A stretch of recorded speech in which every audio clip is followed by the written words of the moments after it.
All right, welcome back. I just looked, and that last video I did was 40 minutes. Ouch. Let's see if I can get through this page a little bit quicker. Okay, here we go. First up, Canalis. And now, unfortunately, I don't know. I'm continuing with I'm not really. A lot of these I don't know much about because there's not a lot that's been said, and that's certainly true for Canalis. You can see the one picture that the publishers decided to put online so far.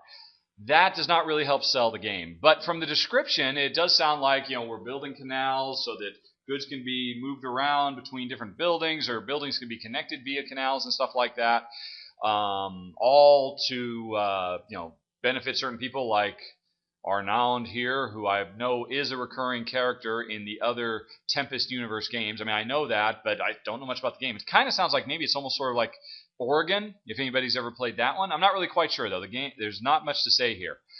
I put it on the list, though, because I have liked every game of Philip Dubarry that I've played so far, and this is another one of his games. Now, unfortunately, we thought they were great, but they didn't quite work as well with two players as we would have hoped. They always seemed like, well, we really feel like we'd be better off playing with 3 or 4. But I keep liking them, so I keep trying them, and I'm inclined to do this again because sooner or later he's going to crack that 2-player nut, and his games are going to play just as well for 2 as they do with more. Anyway, and that's why Canalis is on the list. Next up, we have Sultania, which is a very, very pretty game. The main reason, this is a tile-laying game where you can see from this picture, this actually shows probably the end of a game, a successfully having built a Sultan's palace, which is what players are trying to do, build the best, highest-scoring palace. And what I really liked about it is if you look at those tiles, I really kind of like the asymmetry of them, the way that these columns line up. It seems like you have to be a little bit more clever with how you build and place everything together, and the end result is something that looks much less just like a random computer-generated hodgepodge of stuff and more like actually a piece of cartoony art. I really do think that it'll probably be a bit more satisfying to have successfully built one of these spaces because how you had to work to make sure that the pieces lined up to make a pleasing picture. I think that's really, really nice, and that's why Sultania is on the list. Although, actually, the other reason it's on the list... Actually, I won't even go into that. But anyway, that's the main thing I like about it is the tile laying, but just looking at how those pieces fit together, I think that's going to be really, really cool and very satisfying to play. Who knows? Maybe it is, maybe it isn't. Continental Express. This is a railroad-themed game, very small card game, comes in a tin. Love the tins. More tins, please. I'm always interested in a game that's got a tin because I like tin boxes. And I don't know much about this. You can see it's basically a card drafting. Well, there's basically cards on the table. We're trying to collect the right cards. You can see there's some money one could grab. There's different personages. There's different types of train cars you can get to try to build towards certain objectives. Don't really know much about it at all.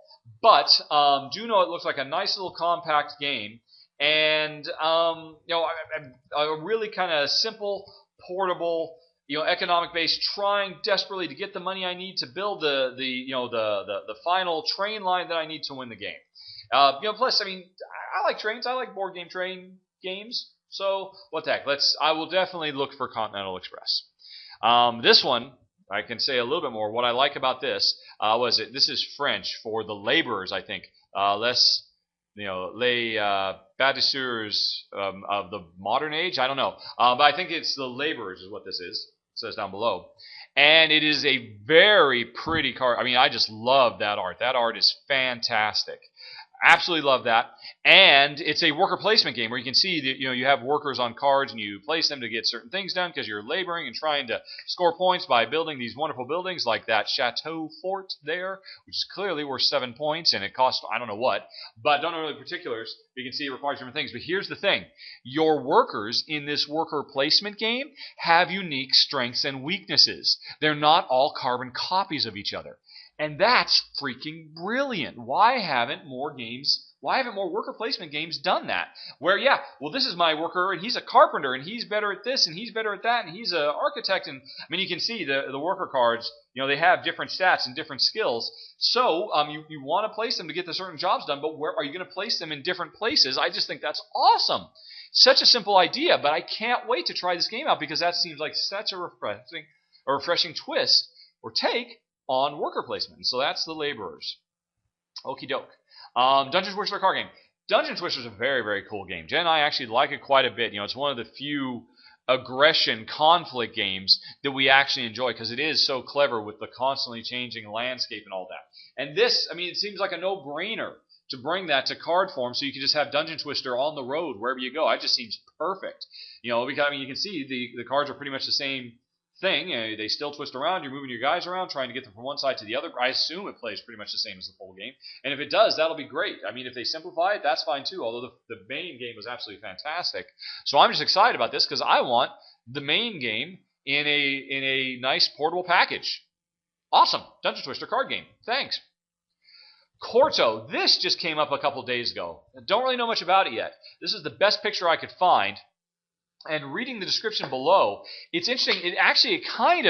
It almost sounds like in the first video I talked a bit about Shadows Over the Empire, which is an area control game where the area you're not doing area majority stuff on a map, trying to take over regions or districts of a land or something like that. The area is a big tableau of characters who have different powers and abilities, and you're trying to move your influence over them to have influence. And this, it kind of sounds like this is the same thing. That there's those 4 rows, and each one represents an adventure, and you can put characters on the row that represent the different characters that you will encounter on the adventure, and you're trying to control them, because when you control them, they control the ones who are adjacent, and that can kind of chain into success for you. But then there's Corto Maltese, the hero of this comic strip that I've never heard of, but apparently is a very popular comic strip, and I guess his nemesis are individual characters. You can see the minis for them on the left there, that black and white mini. They are moving around independently, and they can you can work them to your will, or they can work against you, depending on how it goes. So, I don't know. That sounds neat. I think I'm mostly interested in this because I like the art, and I like the notion of a game based on a comic book, because I'm a huge comic book fan. And it looks like the game is mostly comic book art, and maybe it's good. I don't know, but I like the idea of it. So that's Corto. Renaissance Man. I guess this came out a while ago in the States, but it's a Rio Grande published game, so hopefully it'll be at Essen, because apparently Rio Grande is not going to make an appearance at Essen this year, which is so sad. I'm really kind of bummed by that, because there are actually several Rio Grande games I was really interested in, so maybe this one will be available through retailers who have imported it. I guess that's my understanding of how it might show up. And I really hope it does, because I would like to play this game. It looks very, very cool. This picture here kind of sums it up. Basically, you are trying to create the ultimate Renaissance man. The guy who can do it all, who has the wisdom of scholars and the bravery of knights and the fiscal acuity of bakers, I think. Is that what it is? Bakers? Knights, bakers, scholars, and merchants. Or whatever. And basically, at the beginning of the game, you're building your base of like these individual characters. And then, a character who is on top of 2 other characters takes his strengths and his abilities from the 2 that he's standing on. And so, he becomes more powerful, and then he teams up with somebody else to fire the next level. And I really think this kind of a pyramid scheme, for lack of a better term, to ultimately build towards the perfect Renaissance man at the top sounds like a really cool idea. I really want to give this game a go. And I don't know. Hopefully I will be able to at Essen. Liscoco is actually this one, and I forget the name of the publisher. This one and Nemiah are from the same publisher, a small little independent publisher in Europe. And both these games have been coming for quite a while. They were on my Essen 2012 list, and now they're on my Essen 2013 list. I'm pretty sure they'll be there this year. Liscoco is I'm less interested in the 2. I'm interested in mostly because I'm really interested in its brother, and so I figure, what the heck? If I'm looking at the one, I might as well look at the other. This one is basically about running holiday homes in the 1930s, I guess, in 1930s Poland, on the Warsaw-Otwock rail line. And so you're investing and fixing up chateaus and having vacationers come and pay you money, and that's how you win. And that all sounds very, very nice. I think that could be very, very cool. I don't really know much about the game. It looks like it's a pretty straightforward card game. A nice, pleasant theme, trying to make the perfect place where you can serve drinks on the veranda. That's Liscoco.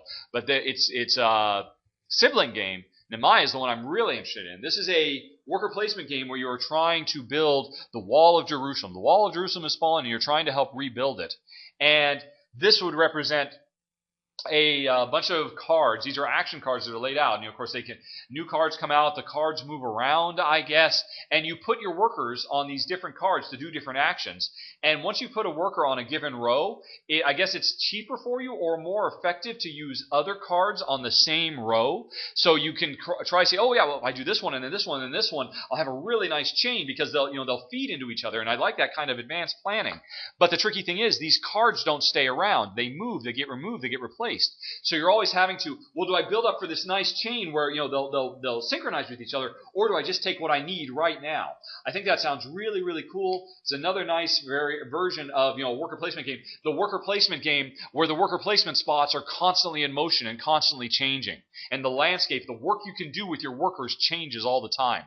That sounds very cool. In much the same way as the one up above, the workers who have unique attributes. This is the workers are probably all the same, but the work they can do changes. Two very cool twists on worker placements. That's why I'm interested in that one, which I don't know how to pronounce, so I won't say it again. Steam Park. I would really like to have a Theme Park the board game. We love Coney Island from Michael Schock. That's a really wonderful little game. And but we'd definitely like to see more. I mean, it's a great, great theme, building theme parks. And this is one. It's kind of a surreal, far out one because the art, and I should say this picture, by the way, is all prototype. There's no pictures yet of the final components, so these are all prototype pieces. But what's interesting, there's a few things interesting about it. One, it's a very kind of crazy, almost Cirque du Soleil, steampunk amusement park you're building with like really kind of fanciful rides and attractions. But what's really cool is you're building it in 3D. All the pieces you're building are independent standees. So, it's not just putting tiles down on a board, like, say, Coney Island. You're actually building something that'll look like a park that's laid out in front of you. And that, in and of itself, just that right there is enough to get me excited about this game. Very, very cool. Looking forward to seeing more about Steam Park. The Outcast Heroes. This is interesting to me because I think I mentioned this before, I think there's a couple more games like this on the list. I love the idea of games that can broaden my understanding of the world around me, that can teach me more about history. I mean, the reality of history. And this is a game, the Outcast Heroes, that tells the story of the cursed soldiers who were, basically freedom fighters in the Polish underground who kept fighting after the end of World War II to stave off Russian expansion aggression, and try to get a free Poland, and out from under the thumb of Russia. And, I'm vaguely aware that existed, but I don't know anything about it. I don't know anything about that European history, and I would love to have a game that is fun to play, broaden my horizons and teach me more about the world. And so that's the main reason. I mean, actually, it sounds like a pretty cool game, too. I mean, we're all members of the same resistance, but, there is one winner. But we do cooperatively have to hit certain mission parameters. So it sounds like there's a bunch of interesting stuff. But the main reason I mention it is because of the historic value that it'll teach me about history. And I love that. I loved Koljeka, which is all about. It actually seems like this is happening a lot with Polish games. Seems to be a lot. Polish board game designers really wants to tell the world about their history. It sounds like they have a really cool and interesting history that nobody knows about. So why not entertain while telling it? Very cool. The Outcast Heroes. Super Fantasy. Now, I don't know about this one at all. It doesn't really say much. I mean, actually, its big claim to fame is it's the first hack and slash board game in which up to 6 players take on roles of brave and unique heroes. Really? I find that hard to believe, that it's the first board game that does that. And even still, I don't know, that matters to me anyway, because, heck, if that's your big focus, making a great 6-player game, is it going to play well with 2? I don't know. What I do know is I like this art. I like the really bold, cartoony flavor of it. I find it very attractive, and that's the main thing that pulls me in. I have no idea if the game's good or not. It says it has kind of an innovative dice mechanism for how you roll to fight bad guys. Heck, I like that this guy has a power called Bullet Time. It seems like it could be cool. And, but I'll be honest, this is very shallow. I'm mostly putting this on the list because of the art. I really like the art in this game, and I hope the gameplay lives up to it. Okay, and the sense of humor, too. I love the sense of humor. I'd rather have lost the other eye than that wine. They will pay for it, says Lucky Locke, the gunslinger. I like that. Okay, now here's one I know a little bit more about. I know why I'm interested in this game. S Evolution. It's another civilization building game. As you take your simple primitive tribe and actually, as it says, from fire to smartphone. The important thing, in less than an hour. That's awesome. One of Jen's and my favorite games, auction games, is Peloponnese. It has that same kind of feel of, building a civilization, but it plays very fast, very smooth. The main mechanism of this game, surprisingly, is trick-taking, which I'm always a little bit worried about because I've often found that you really need more players to have trick-taking, straight-up trick-taking work. But I asked the designer, and he said, no, it's fantastic. And, so, okay, I'm going to take his word for it. I definitely want to seek this out because I love a civilization-building game that you can play in under an hour that plays fast and smooth. And just looking at the components, I can certainly see how it seems like it's very smooth and elegant. And I love the notion of a trick-taking game where the trump changes as we evolve on, the societal ladder, and our culture, becomes more advanced, and therefore, the different cards we're playing to try to take tricks changes over the course of the game as a result of how we advance. That sounds really cool and really neat. So that's why I'm interested in S Evolution. Okie doke. Conjurers. This is an interesting one. When I first saw this, actually I kind of took it past. I didn't really care because I thought this looked more like kind of a wizard's duel type thing, or fighting. It looked like a kind of a CCG-ish kind of game where it's just like, oh yeah, look, because of this card. I'm interested in this. This is actually some character from Japanese mythology. And this is a game that is basically dueling mythologies. Japanese mythology versus Norse mythology versus Egyptian versus Greek versus biblical theologies. I like that, but then I thought, it's just going to be, that's an 8-3 and it's got lifesteal because it's based. And so I kind of dismissed it. But then the designer actually said, hey, how come you've ignored it? Because I run this other Geeklist called, Games of Interest.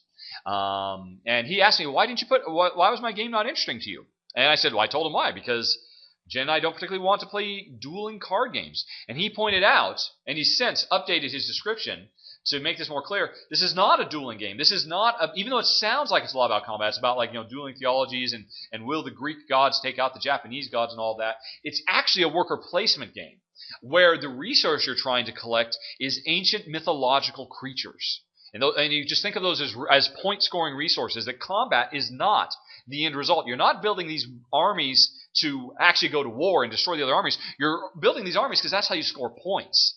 And then suddenly that became really, really interesting because I like the notion of dueling ancient mythologies, but I'm not particularly interested in dueling games. So if this can actually capture, the dueling mythologies, but in a worker placement, in a resource management style game, that could be really cool. So that's why I'm interested in Conjurers. Plus, I should say, the designer, he sounded like a really plucky young guy. He's really passionate.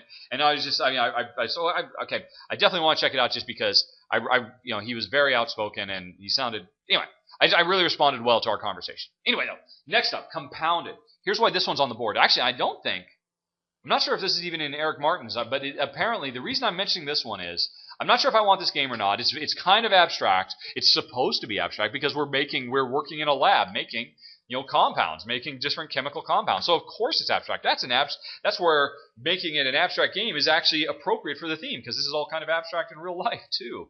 So I like that. But and it's interesting. It's all about trying to rate new compounds and watch out because they could explode if they become more volatile over time. That all sounds neat.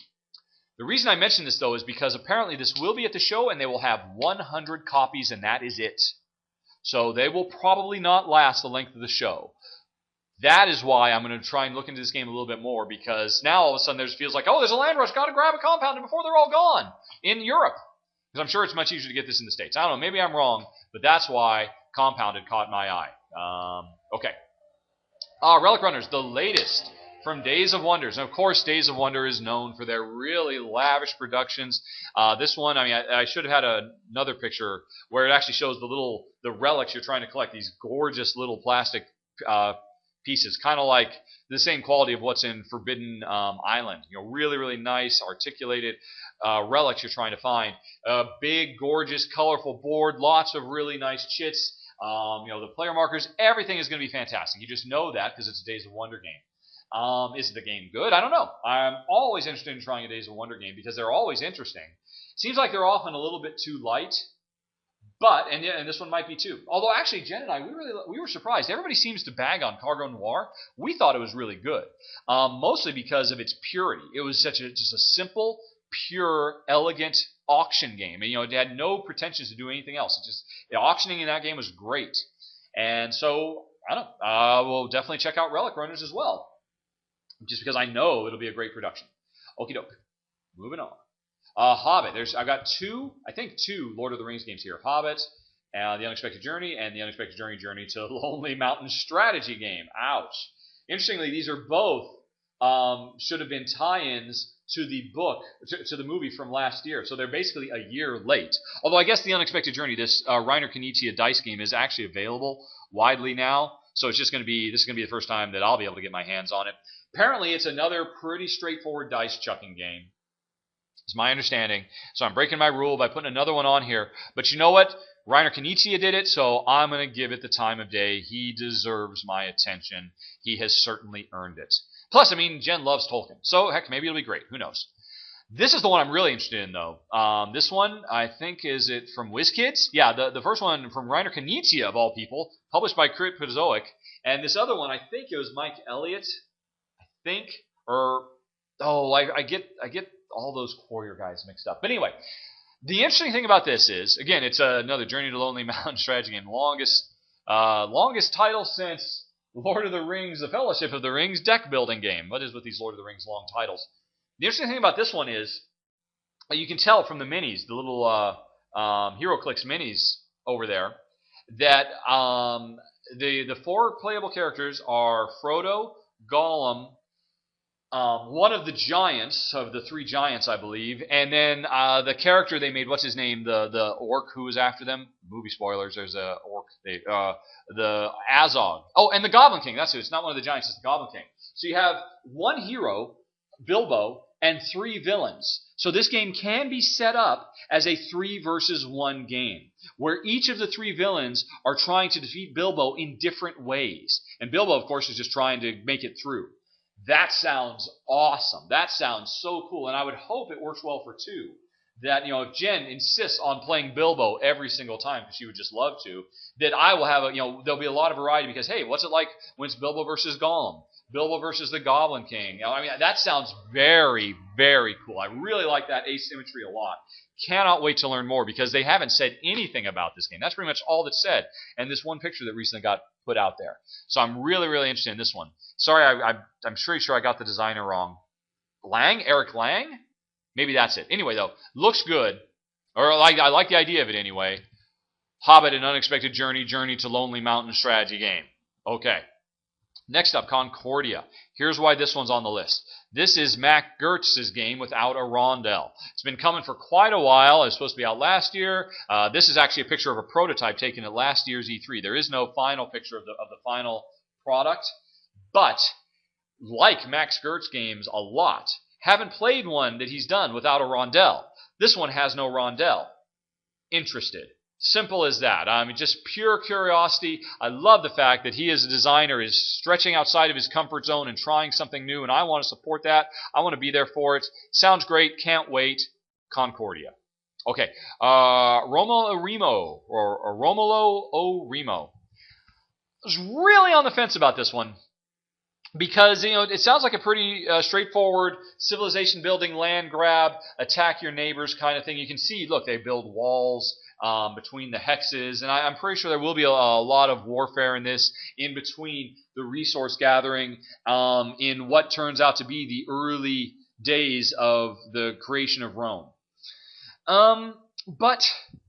oh gosh, I'm hard-pressed to think of why. There's something somebody, I'm really sorry, this is so vague. Something somebody said somewhere caught my interest, and I can't remember what it is now, but I did put it on the list. I don't know if it'll work for me and Jen, because we always try to avoid heavy warfare games, and this one looks like it'll be a heavy warfare game, so maybe it'll work, maybe it won't. But I just need to find out why. If I find out why, I'll try and put a note on the screen right here. I think I'm looking at it. I can't really see myself. I don't know. But anyway, that's why. Apparently I was interested in this game. Okay, moving on.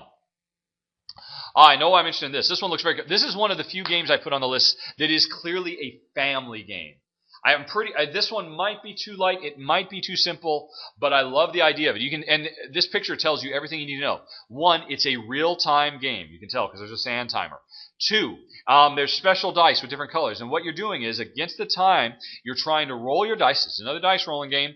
I guess I'm breaking my rule. I have lots of dice rolling game. It's a good thing I was trying to be good about it, because otherwise I'd have 3 times as many dice game. But anyway, you're rolling the dice, trying to get the colors that will allow your character to move where he needs to move on this map to pick up whatever it is he tries to pick up. And you're rolling against the clock to do it. I love all of that. It all sounds fantastic. And if I'm the one who can roll faster and smarter and better, I'll get there first. That sounds great. Looking forward to seeing this game in action. I really hope it's not just for, parents to play with their 4-year-olds. It might be, considering that it's from Amigo, and Amigo for the most part does, games for children that parents can enjoy too.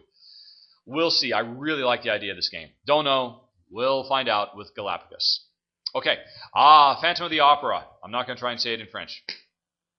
This is definitely really interesting in this run, because it is a kind of remake update of Mr. Jack. Really, really, really liked Mr. Jack. Thought it was such a very, very cool game, deduction game, but Jen refuses to play it. I had to trade it away after our first game. She said, yeah, maybe it's a neat game, but I don't care. I have no desire to help Jack the Ripper escape from justice. Because Jen, even though it was very cute and cartoony, and his name is Mr. Jack, he could have been anybody. Jen knew what it was, and she just found it literally abhorrent to try to make light and make fun of a serial rapist murderer. Jen just had absolutely no interest in it because of the theme. And so I just traded away because, she's not going to be happy playing. I'm sure not going to play it. I'm just going to try and talk her into it. No, honey, Mr. Jack the Ripper can be fun. Wee. She's not going to have a problem with the Phantom of the Opera. That's cool. And so finally we can get some of that gameplay and something. And I believe they'll probably change some rules, add some new stuff. I'm sure it'll be an improvement because, they're taking the base formula and they're going to make it even better. So I'm very, very super duper stoked about Phantom of the Opera. Dark, Darker, Darkest. And this is a zombie game. Jen is not particularly interested in zombies. She's not particularly interested in horror films. Why did I put this one on? There's a lot of horror ones. I think this is the only horror one I put on here. And there's a couple of reasons. The main one is really the next game, Rogue Agent, which I'm very, very interested in, from the same designer. And because I was interested in that, I figured, what the heck, I'll check out his other big game too, the zombie game. And I think that the other thing, though, from a gameplay point of view, that you can look, it's definitely going to be one of the games that really captures the zombie feel.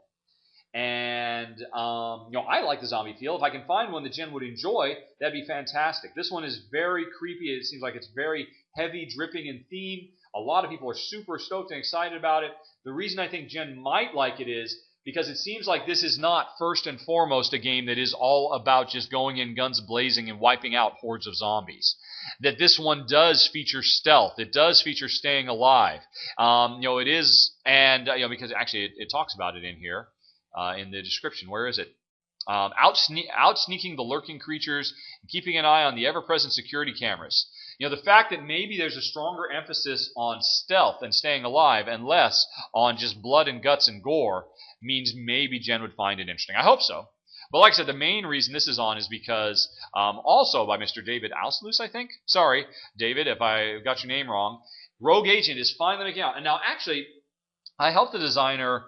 it must have been over a year ago now. He asked, hey, can anybody help proofread my English rules? And I did. And so I read them very, very closely, just because I thought it'd be kind of fun. Just wanted to help him out. And really thought the game sounded very, very cool from that rules read. And so I've been interested in it ever since. You can see it's like a Blade Runner cyberpunk future, which I could take or leave. I'm not really that bothered one way or the other. But, it's a modular board. You travel around the city. If I recall correctly, I think you do have flying cars, just like Blade Runner. This could have been easily set in Fantasy Flight's Android universe. Or it could have been themed after Blade Runner.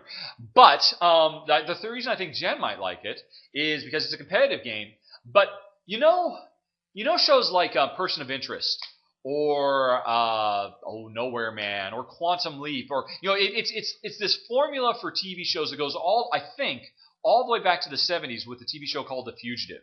It's the formula where there's a guy who's on the outs, who's on the wrong side of the law, where there's something goofy or wrong about their circumstance, and they're constantly, the epic overarching story is they're trying to solve whatever their personal predicament is, but along the way they're always trying to help people and make the world a better place. That's kind of what this game is, because we are all rogue agents trying to fight the crime and solve the problems of this city, even though we are on the run from the cops, because we're rogue agents. And I think Jen will like that, because she loves those kinds of shows. Every time a new one, she's really into Person of Interest right now, because it's that same formula over and over and over again. There's been so many of them we've watched over the years. And I'm drawing a blank now, but the Incredible Hulk, the original Incredible Hulk was the same thing, where they changed the comic book thing to make it fit the Fugitive formula.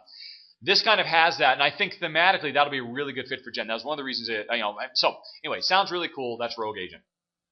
Oh, and the last one, we made it to a page. Can't wait to see how long this took. Might and Magic Heroes. This is, I believe, a licensed board game interpretation of Heroes of Might and Magic. I believe it is actually that somehow these guys in Poland got the license to the original game. If it's not, it's very heavily tied. It is definitely Heroes of Might and Magic, the board game. And I've been excited about this ever since I first saw it, because Jen and I both loved Heroes of Might and Magic back in the day. Played it to death. I can still clearly in my head hear the sound of the horses clomping hoof, as you traveled around the world. Loved it.